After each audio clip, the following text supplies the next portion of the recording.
Hi guys, it's Lauren Hi. and Catherine here from When in Doubt Travel. We're about to embark on our Kilimanjaro trip tomorrow morning, which is very exciting. So we're leaving the 26th of November until the 7th of December. So Kilimanjaro is 5,895 metres high, which is about 19,341 feet, so it's a bit of a challenge. It's the highest mountain in Africa and it's also a dormant volcano. So we're going with a company called africasafari.co.uk. It's an all-inclusive with paid flights and the trek, and there's 3 nights accommodation and hotel. So the route we're taking is Lamusha route. It's a 12-day trip. Here's just a quick map to show you. And it's 9 days in the mountain, and we'll be sleeping in tents. The visa you get on arrival, make sure you have passport size photographs just for that. And it's for Irish nationals, it's $50 each.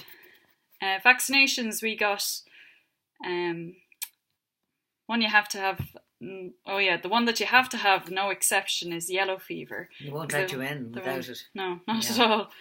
And on the additional ones that we got were hepatitis A, typhoid, diphtheria, tetanus, polio, Hep B, which I already have, Mum doesn't have, but sure, should be grand.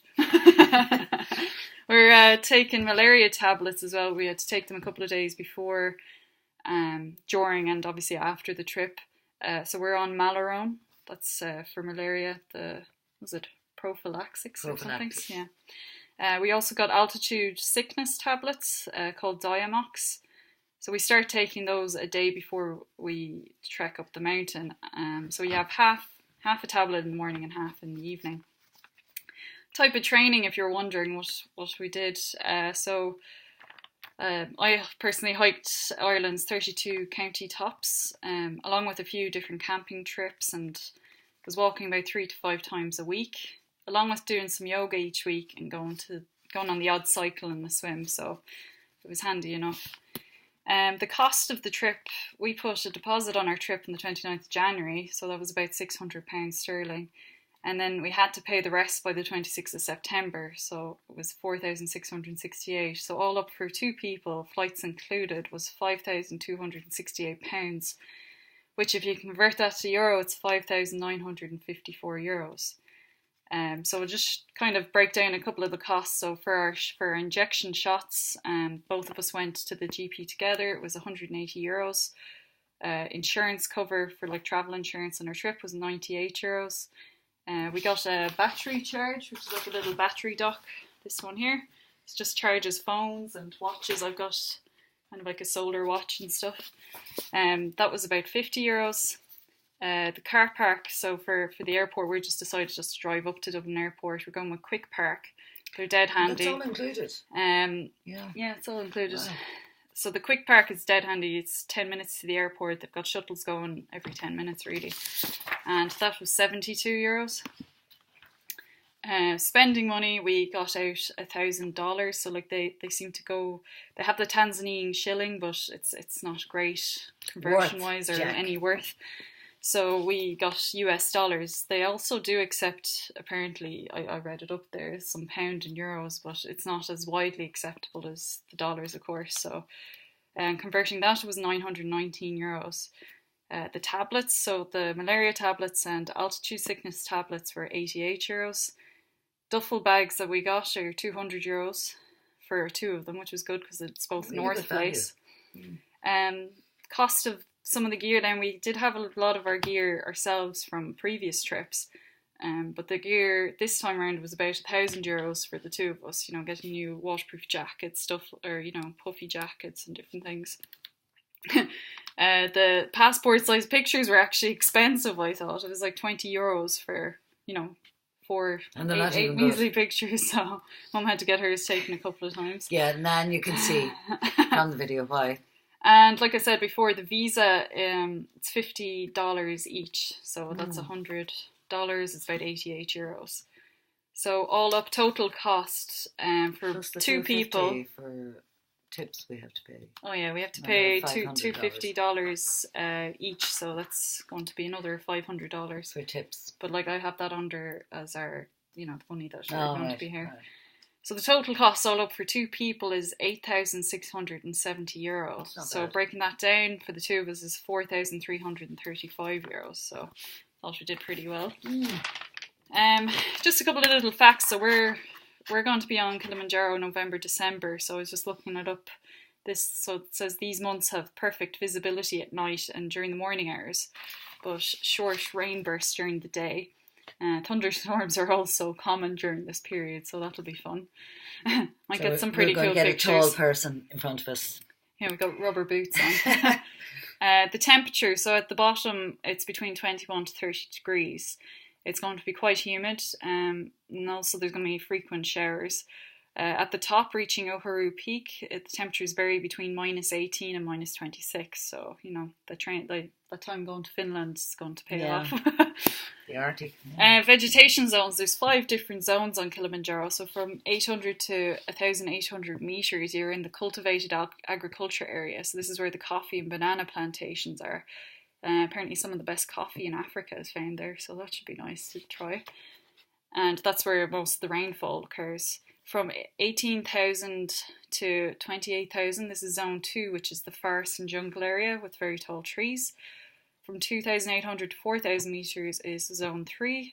It's full of heather and wild grass, and you'll be standing at the same level as the clouds in the sky. So it's you're starting to gain the altitude here. It's hot during the day; it can get up to about 40 degrees Celsius, and cold at night, about 0. From 4,000 to 5,000 meters is zone 4. This is the highland desert. It's challenging, but the scenery is spectacular in the terrain, and it's filled with volcanic rocks of different sizes, so that'll be interesting to see. And then from 5,000 to 5,895 meters, you're up on the top of the mountain. There's snow, ice, and the temperatures are freezing, and you'll get to see the huge, impressive glaciers. It's crazy to think you're in Africa when you're up there, News of Kilimanjaro. And with the world heating up, soon there'll be no glaciers left on Kilimanjaro. So we're quite lucky to be able to witness them before they go. So the vaccinations we got over about a month ago, well ahead of time, just before we went. And the visas, like I said, you get on arrival. And with the Irish passports, it's a bit cheaper than some other countries. They pay a bit more. I think it's like $100 or something. Yeah, but even to get them online, it will cost more than if you arrive in Tanzania. Yeah. It's online. I think it's nearly $100. But really? Yeah, it is. That's crazy. But on arrival, it's $50. Yeah. So you save that way. Yeah, and the luggage. I'll be going through our luggage and what we're bringing with us in a second. But we'll be bringing 2 bags. So I'll have one 15-litre backpack, which we'll have on us during the day, and then we have kind of like a larger duffel bag for the rest of our gear. So the porters will be carrying that. Once. Yeah. Somebody else is going to carry We're not all going to be the hauling it ourselves. But the big bag, they said it can't be any heavier than 15 kilos, and I can understand why they have to carry it. So, you really have to bring the essentials. No. Money, we're bringing some spending money, about $500 for the 2 of us. That's just for souvenirs, or if you want to get a drink or other snacks and stuff. You're not going to go too mad. Jen. And the other 500 is going to go for tips to the guides, the porters, chefs, and everybody else. So Tanzania is 3 hours ahead of Irish time, and the local currency there is Tanzanian shilling, but it's also possible to pay with the US dollars. That's widely accepted. No, the Tanzanian shilling is Jack. Yeah. Oh. The language they speak there, they speak English and Kiswahili are the 2 main languages, but the inhabitants are spread over 130 tribes with nearly as many local languages, so it's quite cool. Kilimanjaro is located in northeast Tanzania. The countries that border it are Kenya, Uganda, Rwanda, Burundi, the Democratic Republic of the Congo, Zambia, Malawi, and Mozambique. And the Indian Ocean is then on to the east, so we'll probably get to see it when we're up top. Our flight path, so if you're wondering where we are going, probably not, you don't care, you're probably jealous at this stage. So we're leaving Dublin tomorrow morning at, we're actually, flying out at 5 to 6 a.m, so we're probably not going to sleep tonight. We're going from Dublin to Amsterdam, which is about an hour 40. flight, and then we have a layover there, an hour 40 again, and then we go from Amsterdam to Kilimanjaro, and that's 8 hours 25 minutes. So we should be arriving in Kilimanjaro at 20 to 9 p.m. their time. And then when we come back, we're coming back on the 6th of December. We're leaving Kilimanjaro to go to Nairobi, and that's at 6:30 in the evening. It's about a 1 hour flight. Then we unfortunately have a layover of 4.5 hours. So Nairobi. Yeah, we're gonna have to figure out what we're gonna do. And then Nairobi to Amsterdam is 8.5 hours again. Layover an hour and 5 minutes, and then Amsterdam to Dublin an hour 40. So we actually get back into Dublin on the 7th of December at 8:10 in the morning. We're gonna be wrecked. I'm gonna need a serious coffee for that one. Double espresso. And yeah, so like equipment can also be rented from the tour operator. So depending on who you're going with, we're doing Africa Safari. So like bear in mind you will or you may not have to buy everything. So you could actually get a few things from them. They do, however, supply tents and sleeping mats. So, you don't need to worry about that. So we're going to get a sleeping mat because we're not hopping over. Our bags are too small. The sleeping bags we have are very good quality. And I ain't leaving them here because they're suitable for -30. Yeah. So we'll hire or rent sleeping mats. Well, we don't have to hire them. They supply those. Oh, so do they? That's grand. Oh, good. So pack important documents in your day bag that you're going to be bringing with you on the flight, and 2 days worth of hiking stuff in the day bag in case the duffel bags go missing from connecting flights, as we have. It's happened to us in the past going to America, and it's a bit frustrating when you don't have certain things on you. And also make sure you keep your hiking boots separate from that gear too. So I'm going to be wearing my hiking boots on the plane. They look really well. Those things. Our group actually consists of about 8 people, so it's a relatively small enough group. But each group has a guide, assistant guides, porters, and chefs for our journey. So there's 4-to-1, so like each of us get 4 people. So when you think of it, there's about nearly 40 of us walking up at the same time. So if you're looking for a hike to, you'll definitely be dazzled and amazed by it. But if you want something where you're going to be away from the crowds, this isn't the hike for you. They don't allow that anyway, Laura. You can't go up on your own. No. Plus, there's a doctor, isn't there?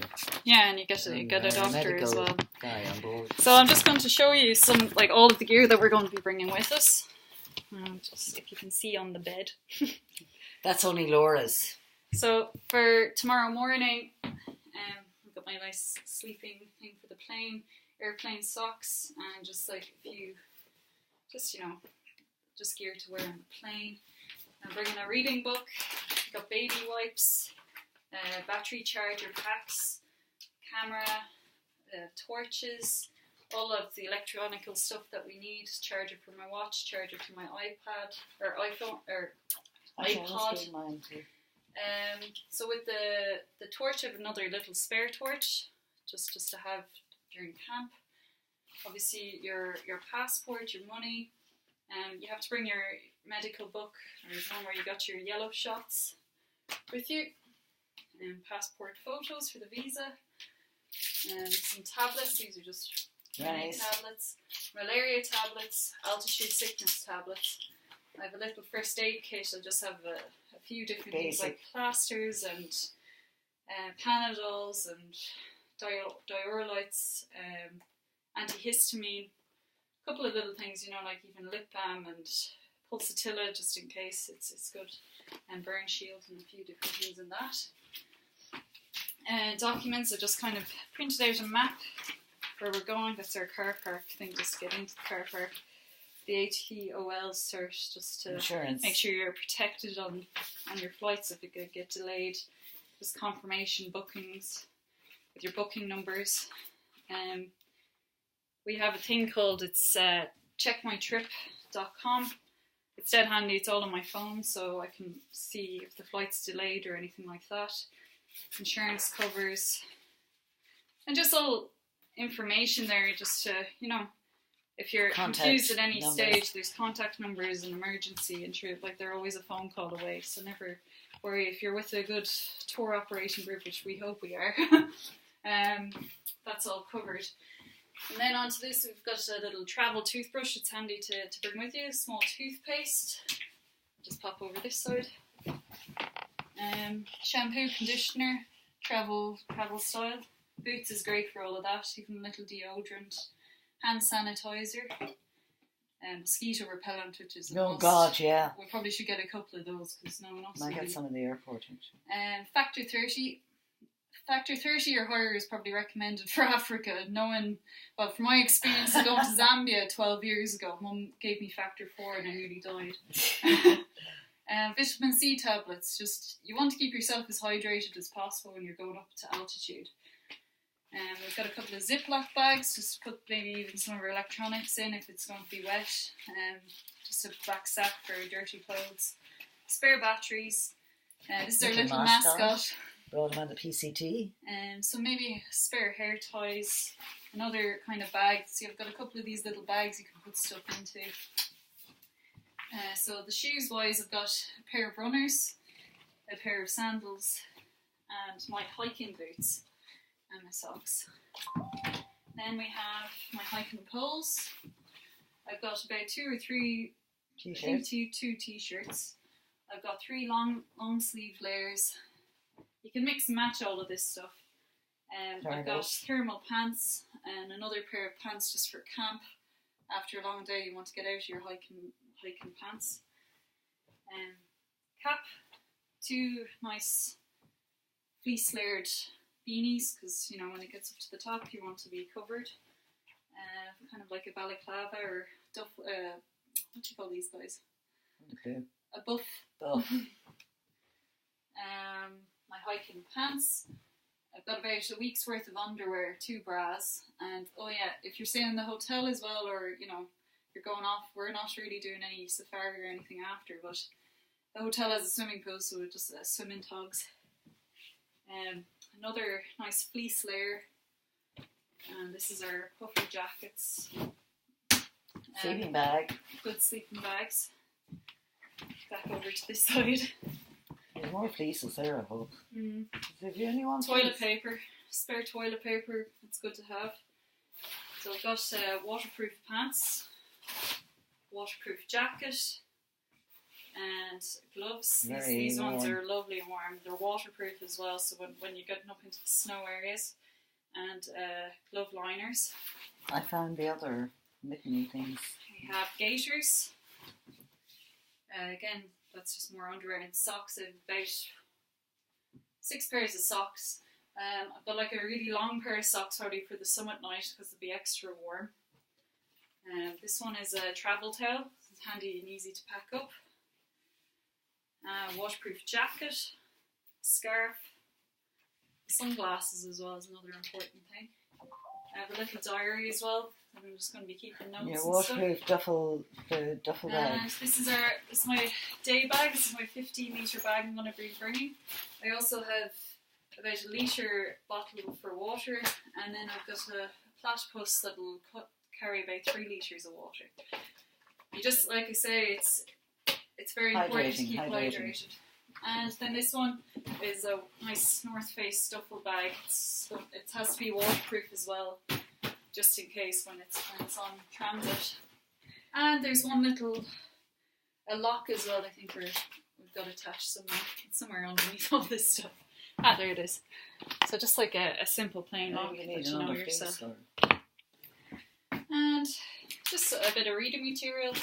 And that's about it really, you know, you don't really need much else. So yeah, wish us luck, and we'll be back in tune with you. It's 9:17 at the moment, so hopefully, well, we probably won't sleep, but you know, we're very excited. This will be my first of the 7 summits, so you know, it's equally special for me. Anyway, thanks for listening to us. And it's Mum's birthday today as well, by the way, so... So I'm starting my new year off on a big high. Yeah, literally. So Kilimanjaro is the high. Okay, well thanks for listening guys, and we'll talk to you soon. Okay, bye. Bye.